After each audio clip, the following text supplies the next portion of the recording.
Alguém já disse pra vocês que Burnout é uma bosta? Enfim, agora finalmente estamos na parte final do vídeo sobre os Primarcas. E sem mais delongas, vamos dar continuidade com o grandioso Let the seas boil. Let the stars fall. Though it takes the last drop of my blood.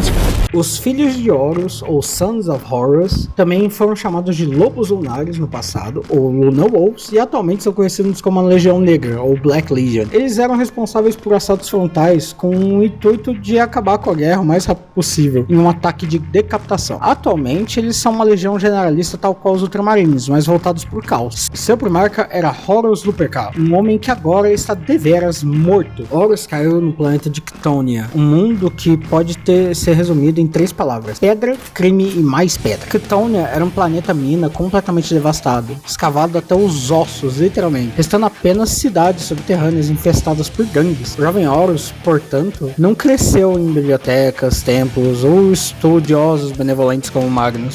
Não, Horus cresceu no equivalente intergaláctico do Carandiru com estalactites. E mesmo nesse ambiente completamente hostil, ele se tornou o melhor de todos. O líder natural, o guerreiro mais brilhante, o mais carismático. Foi o primeiro primarca a ser encontrado pelo imperador, e essa relação foi tão intensa que, por um bom tempo, Horus era praticamente filho favorito, o primarca dos primarcas, o irmão mais velho que todo mundo respeitava. E isso, ironicamente, é o que fez a queda dele ser tão devastadora. Depois de uma carreira impecável durante a Grande Cruzada, o imperador fez aquilo que, por algum motivo, é sempre um prelúdio para a catástrofe em qualquer história. Ele promoveu alguém. Horus se tornou War Master, o mestre de guerra, a única pessoa além do imperador com autoridade total sobre as legiões, uma posição de honra, de responsabilidade e de pressão. O motivo dessa promoção vem justamente do fato que o imperador é incapaz de confiar nas pessoas. Ele precisava voltar para a Terra para concluir um projeto que faria com que a humanidade nunca mais precisasse utilizar o Warp para realizar suas viagens mais rápidas que a luz. O projeto da Webway. A Webway é uma coisa que já existia antes e era amplamente utilizada pelos Eldar. É um espaço entre dimensões que pode ser acessado para realizar viagens mais rápidas que a luz, com o benefício de que não é amplamente infestada por demônios. O problema é que o imperador era paranoico demais para confiar a informação de um projeto de construção civil aos próprios filhos. Sendo assim, Horus sentiu que seu pai apenas havia abandonado ele para lidar com problemas da Grande Cruzada por conta própria. E foi exatamente nesse vácuo emocional, somado a uma dose cavalar de orgulho ferido, que as sementes da queda começaram a germinar. Horus não era apenas um líder militar, ele era alguém que precisava ser visto, ouvido, reconhecido. A ideia é que o imperador simplesmente largou tudo e voltou para casa sem sequer explicar o motivo soou para ele como uma traição velada. E adivinha quem percebeu isso? Isso mesmo, o Caos, que tem um olfato impecável para insegurança emocional misturada com ressentimento fraternal. A corrupção de Horus não aconteceu do dia para noite. Começou com sussurros, pequenas manipulações, incertezas curiosamente plantadas na mente de alguém que sempre acreditou que tinha controle de tudo. Até que finalmente veio o ponto crítico, a ferida de Davin. Durante a campanha,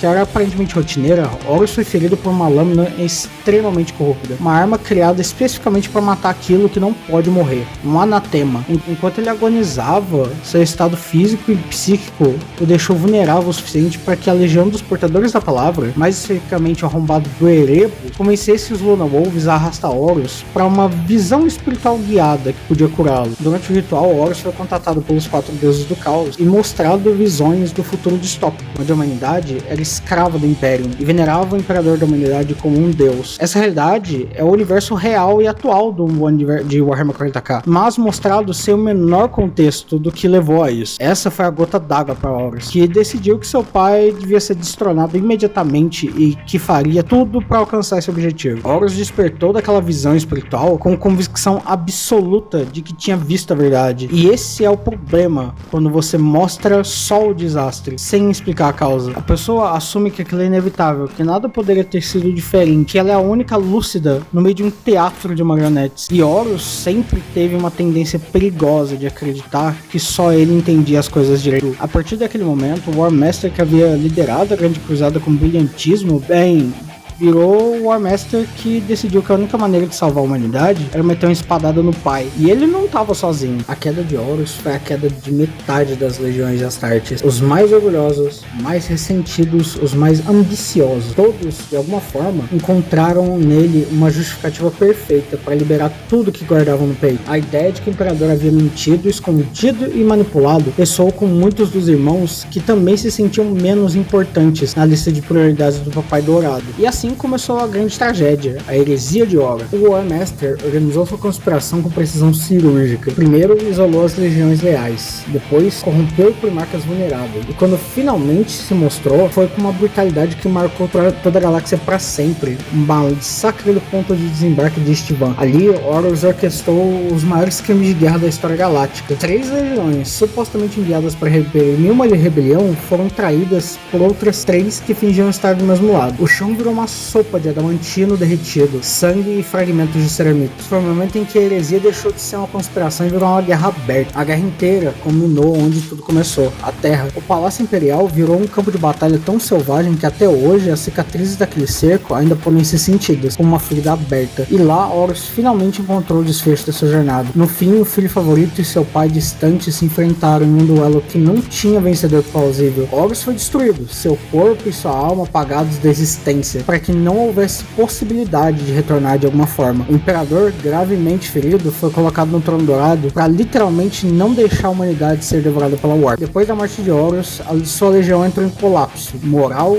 cultural e espiritual. Eles perderam sua identidade, seu propósito e até o corpo do próprio Primarch. A história de Horus é muito mais complexa e gigantesca do que eu posso pôr nesse pequeno trecho de vídeo. Existem muitas nuances na sua queda, muitos personagens e eventos importantes. Sendo assim, eu pretendo realizar uma série de vídeos no futuro inteiramente dedicada à queda de Horus, seus principais pontos e sua heresia. Mas por hora é claro que a vida e morte de Horus é um fator que moveu e moldou a história de muitos dos seus irmãos e da humanidade como um todo. Do you have a moment to talk about our Lord and Savior, Jesus Christ?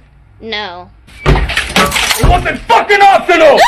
Os portadores da palavra, ou Word Bearers, eram supostamente uma legião dedicada à propagação da verdade imperial. Uma filosofia que dizia que toda forma de religião e religiosidade deveria ser abolida e proibida, e que a ciência e o ceticismo são os pilares do império da humanidade. Eu vou falar da verdade imperial melhor quando eu for falar do imperador em si, mas a realidade é que os portadores da palavra acabaram se tornando os propagadores do fanatismo religioso, primeiro voltado à veneração do imperador e após a heresia voltados para a veneração dos 4 ao norte. Seu primarca é Lorgar Aurelion, o Urizen.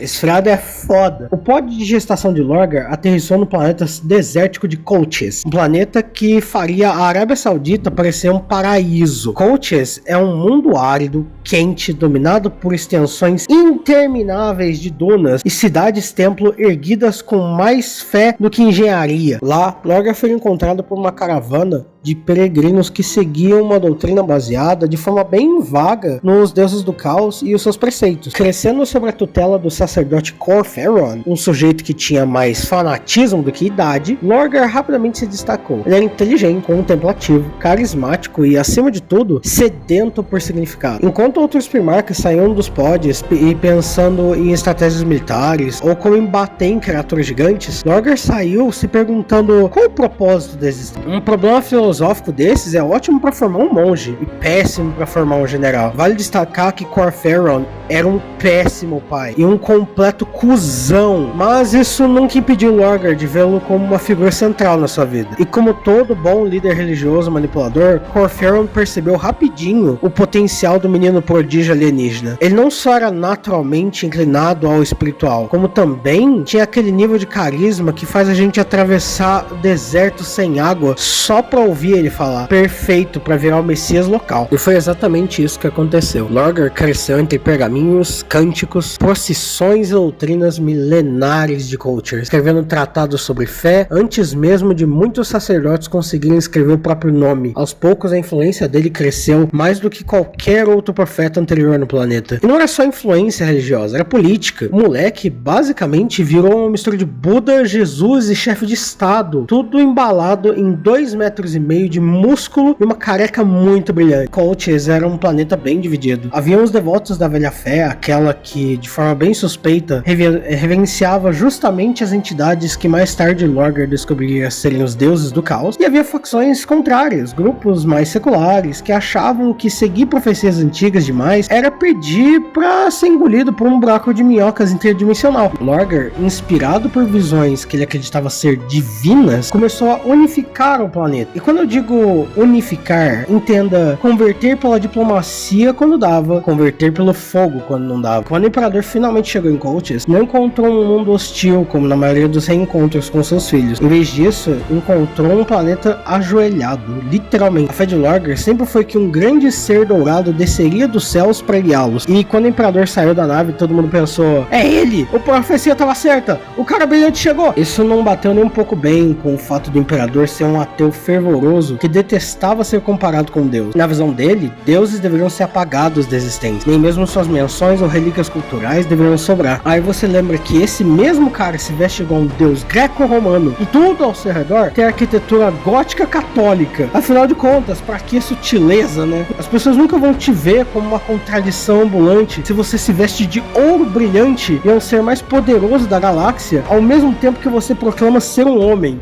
All hail the man emperor of mankind! He is a man, and you will pray to him as such.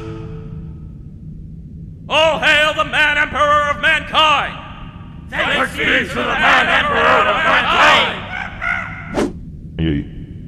E ao invés de tentar sentar com o próprio filho pra ter uma conversa eloquente e civilizada, pra passá-lo pelo processo árduo, porém importante de desconstrução religiosa, o Imperador tacou o foda-se e deixou o filho fazer o que ele queria, mesmo detestando o fato de que ele estava criando uma religião em seu nome. Não, o que realmente incomodou o Imperador foi que seu filho estava pra trás nas cotas de planetas conquistados pelo Império. O motivo é que para cada planeta conquistado, uma pequena porção de homens era deixada no local para converter a população local para a fé que venerava o Imperador da humanidade, ao invés da sancionada verdade imperial que pregava um ceticismo prático. Lorgar era um dos poucos primarcas que ativamente deixava os planetas que conquistavam locais consideravelmente menos merda em comparação ao começo, algo que é muito importante para a manutenção política de um Império Galáctico, mas que o Imperador estava positivamente cagando, ele queria números. Então, decepcionado com o trabalho do seu filho, o Imperador tomou a única opção razoável e racional. Ele chamou Lorgar para conversar e o guiou com paciência e compreensão para que ele deixasse seus caminhos religiosos e voltasse seu carisma e intelecto para a ciência, espalhando a verdade imperial que a humanidade é superior a qualquer religião, tendo empatia e benevolência com aquele que ele chamava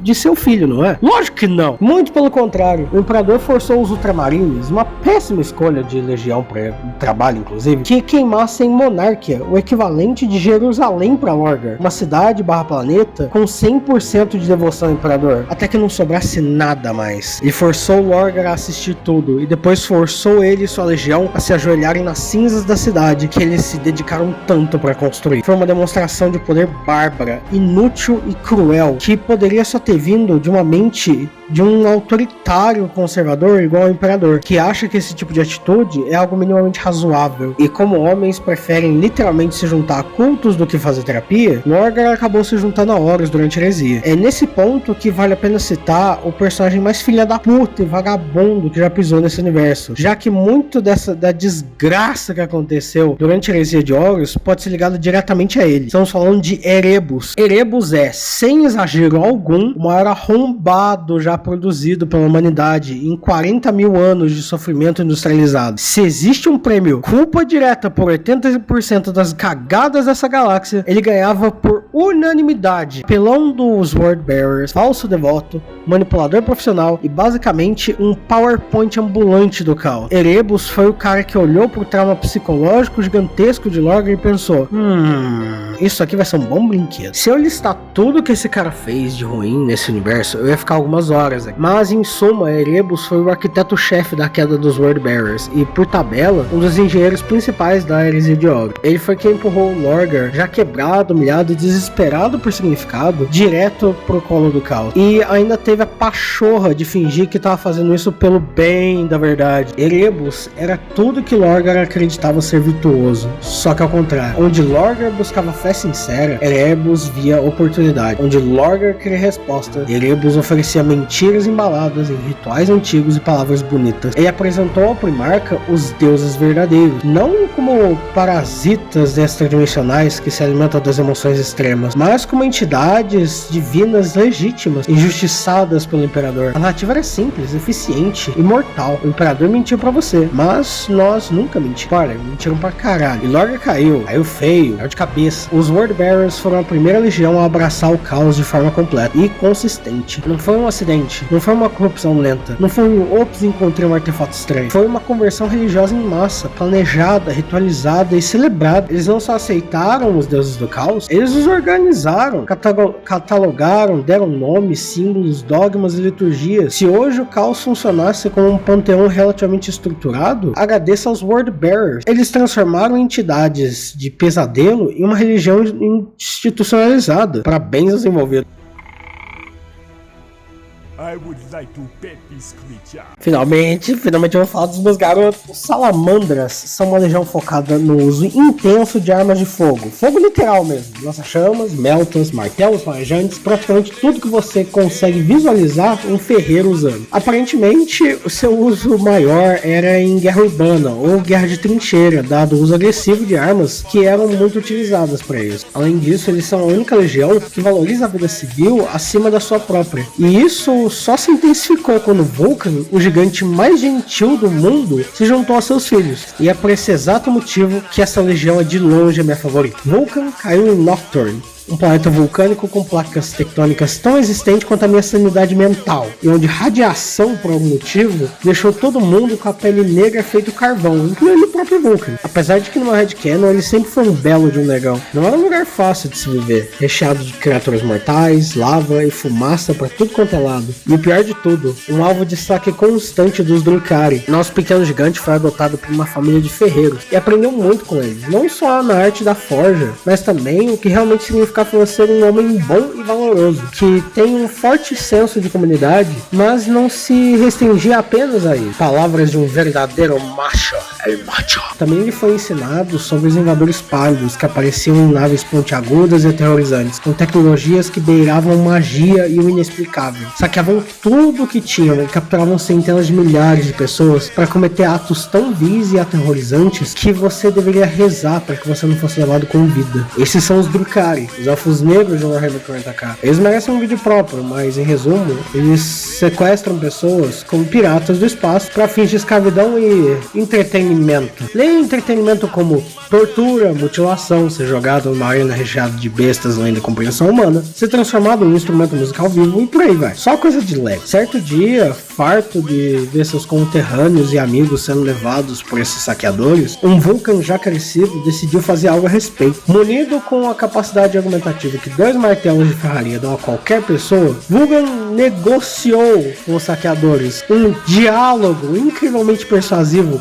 e nem um pouco violento. Isso inspirou a população a pegar em armas e lutar contra os Drukhari, que atormentavam o planeta. E os líderes da maioria das tribos juraram lealdade a Vulcan. Em celebração dessa vitória, um torneio/festival foi organizado, e nele surgiu um estranho, pálido, misterioso e desconhecido, que parecia brilhar com o Imperador. É o Imperador. A história tenta fazer mistério, mas é o Imperador disfarçado. O Imperador participa dessas provas e desafia Vulcan. Se ele ganhasse, Vulcan e Nocturne se juntariam ao Império. Se Vulcan ganhasse, o Imperador ia deixar o planeta em paz. Uma bela de uma mentira, hein? Por 8 dias, os 2 participantes competiram em força, wrestling, levantamento de peso, medido em medido em bigornas, tudo o que você podia imaginar, fazendo os cidadãos pensarem se eles estavam realmente competindo ou só fazendo um show de fisiculturismo. No final dos 8 dias, os 2 acabaram empatados, então uma última prova iria decidir o vencedor.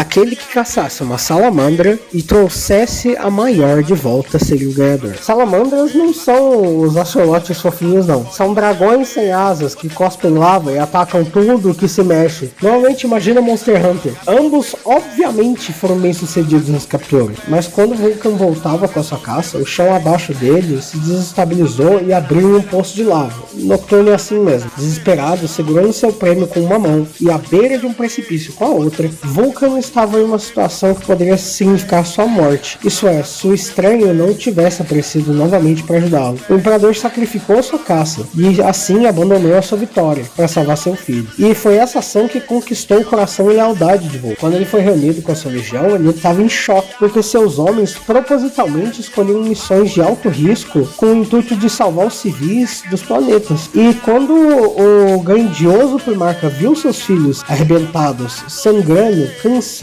mas mesmo assim lutando, ele mesmo se ajoelhou diante deles dizendo: eu que devo me curvar diante de vocês, pois enquanto eu demorava a chegar, vocês lutavam as mais difíceis batalhas para salvar vidas, e por isso tem meu respeito. Eu tô parafraseando pesadamente o ocorrido, eu não consegui achar a frase exata. Vulcan e seus filhos trabalharam incessantemente para não apenas expandir o Império, mas para proteger e resgatar seus cidadãos. Eles são tão diferentes em comparação a outras regiões que eles são os únicos que permitem que os seus Astartes continuem visitando suas famílias, mesmo após a integração à Legião. Algo importantíssimo no processo de comunidade. A vida era boa, Vulcan sorria para um futuro brilhante. Aí o massacre do ponto de desembarque aconteceu. Eu não toquei muito no assunto, mas o massacre do ponto de desembarque foi quando a traição de Horus e seu golpe militar deu início. No planeta de Istvan V, forças dos Salamandras, Revengard e Iron Hands foram enviados para conter uma suposta rebelião nas forças que já se sabiam que eram traidores: a Alpha Legion, os Night Lords e os Iron Hands e os Wordbearer. Porém, quando o reforço chegou e os lealistas recuaram por um momento para ter um segundo para respirar, seus supostos salvadores abriram fogo contra os legalistas. As legiões dos Sons of Horus, Death Guard, Emperor's Children e World Eaters se revelaram como traidores e cercaram as forças leais já enfraquecidas. O subsequente massacre devastou as 3 regiões leais em um nível tão grotesco que elas seriam incapazes de contribuir de forma significativa para o resto da heresia. E foi nesse momento também que Vulcan descobriu que ele era um perpétuo. Para quem não está familiarizado com o termo, basicamente Vulcan descobriu que ele não fica morto. Você pode esfaquear, queimar, explodir, jogar na lava ou até mesmo jogar uma ogiva nuclear nele. Já fizeram isso. Que ele eventualmente volta. Não necessariamente bem, não necessariamente inteiro da cabeça, mas ele volta. No massacre de Istvan V, ele foi separado dos seus filhos e capturado por Conrad Curse, que descobriu esse pequeno fato sobre seu irmão e achou que tinha recebido um presente de Natal. Curse torturou Vulcan de toda e qualquer forma possível, psicologicamente e fisicamente, com o puro intuito de quebrar Vulcan mentalmente e provar para si mesmo que o motivo de ser tão psicologicamente insano era devido à sua criação em Nostramo, e não por algum outro motivo genético ou psicológico. Mas não importava o que ele fizesse, não importava que Curse esfolou, desmembrou, jogou no vácuo,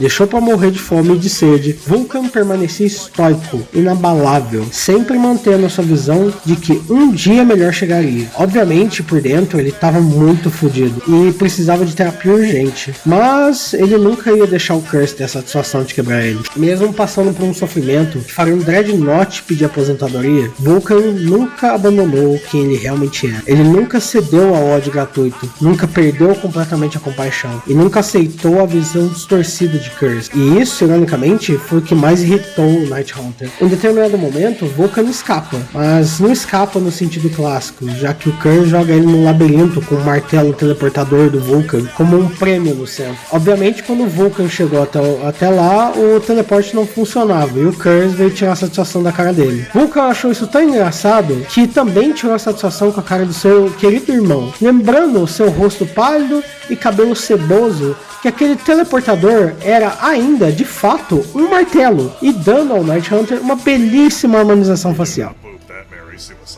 I want to poop the snooze. A Guarda do Corvo, ou Raven Guard, é uma legião dedicada inteiramente a subterfúgio e furtividade.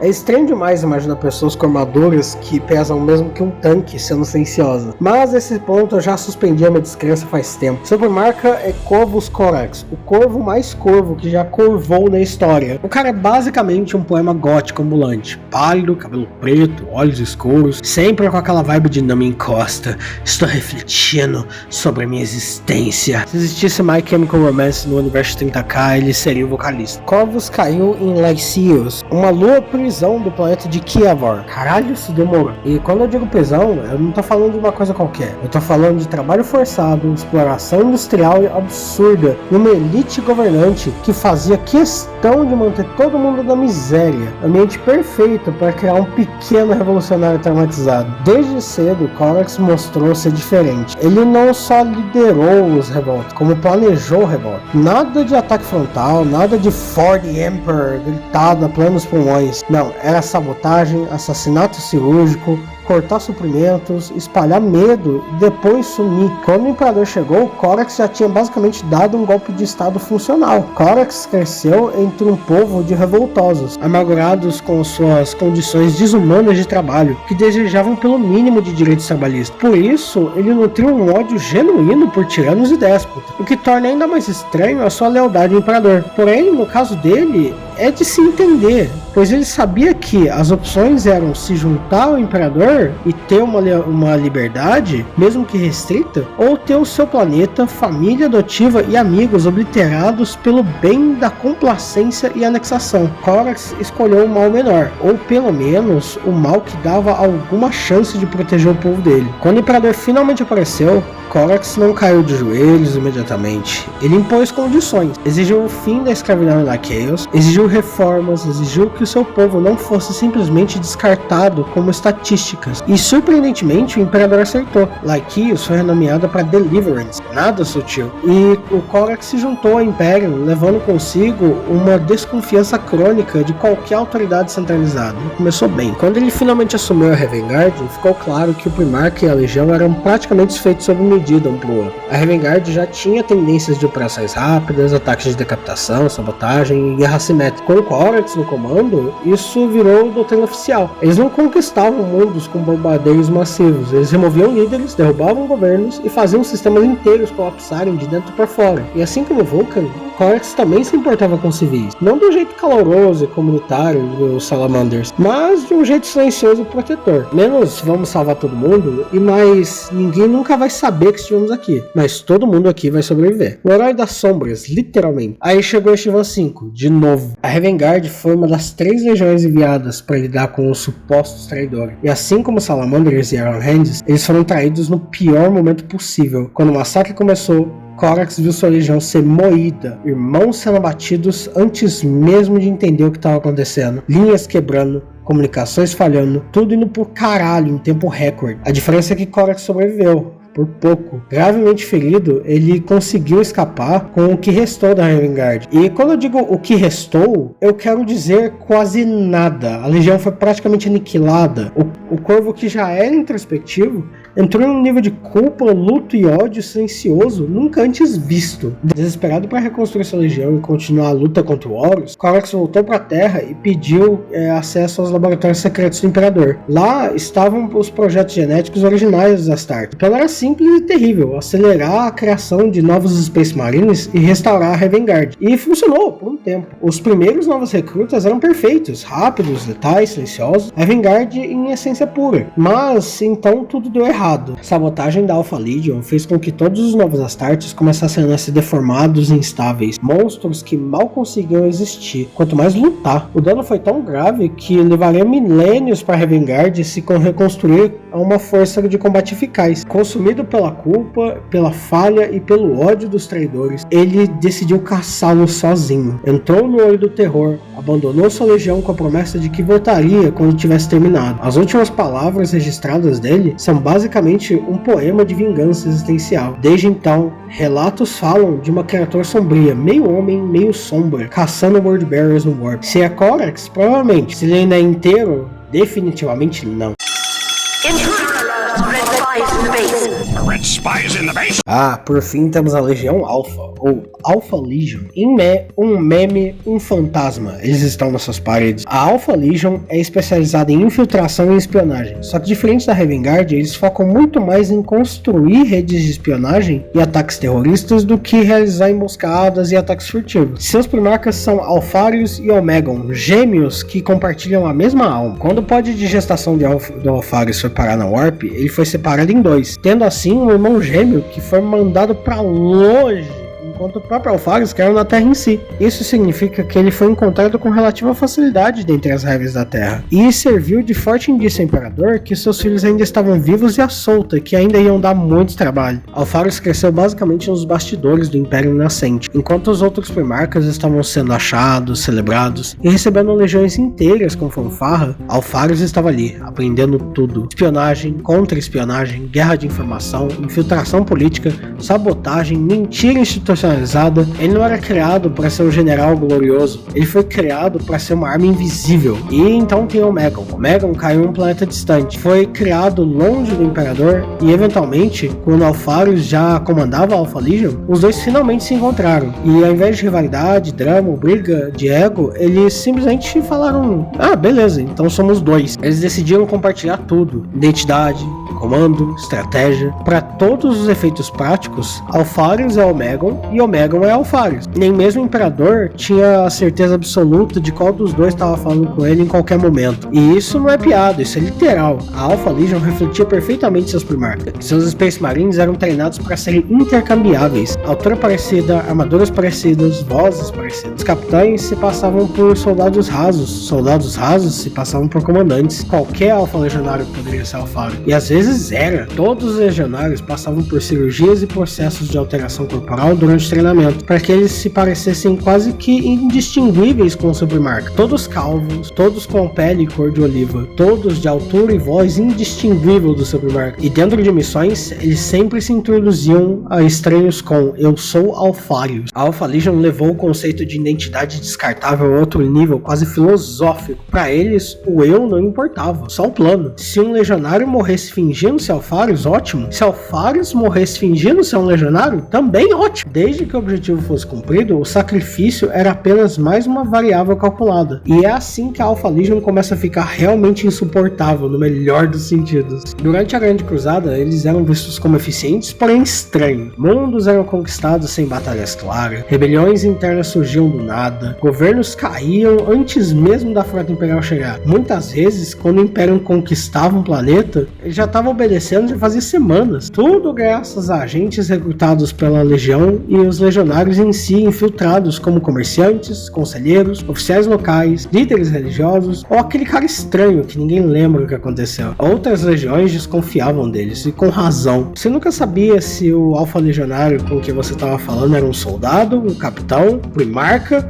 ou só alguém mentindo por esporte. Diferente das outras legiões traidoras, a Alpha Legion não declarou nada. Não houve discurso inflamatório, não houve declaração de vingança ou ideais, eles simplesmente começaram a agir estranho. Missões sabotadas, ordens contraditórias, apoio aos traidores aqui, ajuda aos lealistas ali. Ninguém entendia porra nenhuma, exatamente como planejado. Eventualmente, Alpharius e Omegon entram em contato com os Cabala, uma organização secreta de Xenos super antigos que alegavam ter visões do futuro. Segundo eles, havia apenas dois finais possíveis para a galáxia. Horus vence, a humanidade se destrói rapidamente, o caos morre junto por falta de emoções humanas. E a segunda, o Imperador vence, a humanidade domina a galáxia, o caos se alimenta para sempre e o sofrimento vira eterno. A Cabala então propõe algo absurdamente insano. A Alpha Legion deveria ajudar o Horus a vencer, para salvar a galáxia a longo prazo. E aqui tá o pulo do gato. Não sabemos se Alpharius acreditou nisso, não sabemos se Omegon acreditou nisso, não sabemos se um acreditou e outro não. O que sabemos é que a Alpha Legion passou a agir como traidor, mas nunca completamente. Eles ajudavam Horus em várias frentes, sim, mas também sabotavam os próprios aliados. Ajudaram lealistas a escapar, mataram líderes do caos, entregaram informações vitais e falsas ao mesmo tempo. Tudo sempre envolto em camadas e mais camadas de planos dentro de planos. Então veio o momento mais clássico da Alpha Legion, a morte de Alpharius. Durante uma campanha em Pluto, gerada Plutão, Alpharius enfrenta Rogal Dorn, primarca dos punhos imperiais,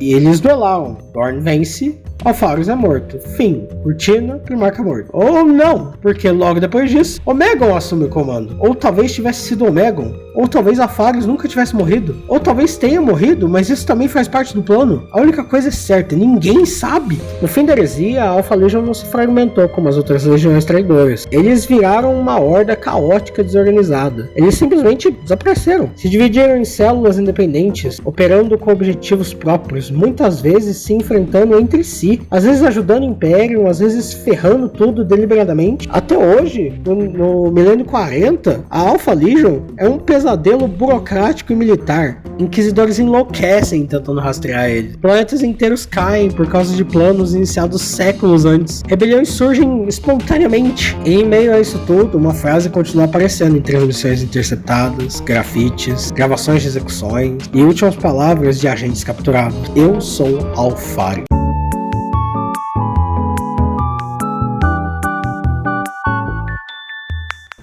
Eu dei muito da minha opinião pessoal e interpretação para vários eventos e histórias dos Primarcas e suas legiões.